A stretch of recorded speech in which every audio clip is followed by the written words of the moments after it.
It took 32 painful years 32 years. to find out what happened, Ugh. sending chills through Bernice Talley. She was just 5 years old when her mother, Zena Marie Jones, never came home in July 1990. What did you hear over the years? I've heard a lot of stories. Stories she and her Aunt Vicki Weddington refused to believe. But in the back of our head, we always thought that maybe she was still alive out here. Maybe she had just lost her mind, didn't know where she was at. They held on to hope until the fall of 2019, when the family was watching News Channel 3, and this sketch appeared on their TV. A portrait hand-painted by Samuel Little, who the FBI deems the most prolific serial killer in U.S. history. He was serving a life sentence for murder when he admitted to killing 93 women, mostly by strangulation, between the 1970s and 2005. He said he preyed on vulnerable women involved in prostitution and addicted to drugs. North Little Rock. Tell me what that girl looked like. Oh man, I loved her. I forget her name. Oh wait, I think it was Ruth. He gave intricate details only the killer would know. I pulled her out of the car. She's too big for me to carry her. So I just pulled her out of the car and laid her on that trash that was lit there. Little also drew these pictures of some of his victims for the FBI, including this woman from Memphis. I'm like, oh my God, this her. We put the family in contact with authorities after airing Little's drawing. When you saw it then, you knew. Yeah, we just about knew. Memphis police cold case detectives and a Shelby County special prosecutor spoke to Little in prison before he died in 2020. He told them sometime between the mid-'80s and 90s, he met a woman on Crump Boulevard.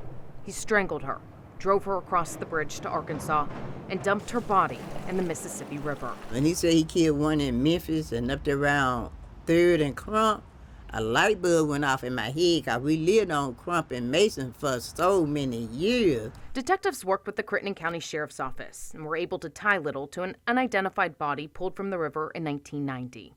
WREG covered the scene back then and reported a fisherman found the body. It had been on the shore for a couple of weeks.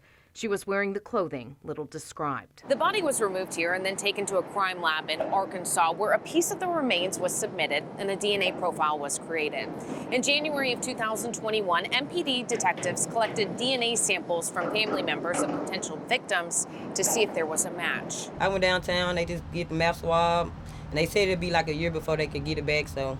A little more than a year later, on April 21st. We got a call letting us know that the DNA came back 98.99% that it was Zena.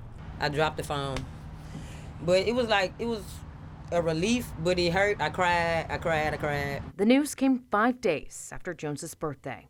She would have turned 62 years old. I just think about what she was going through at that moment, like what happened and how she probably fought for her life. A monster, a demon. You just I feel so sorry for all the other families that's going through this and still don't know. Jones was a young mother, a loving sister, a caring and funny person. Her family says she was the life of the party. She always used to sing, and she always used to dance. And yes, and she used to make this song, Banana, Fana, Bobana. Whatever your name was, like Tammy, Whammy, Bobammy, she'll do something like this. She always did that. The memories and endless questions were all this family had for the past 32 years. It brought the closure that I needed. Now, they can rest. So I think she's at peace now, and I think she's glad we found her. Jessica Gertler, WREG News Channel 3.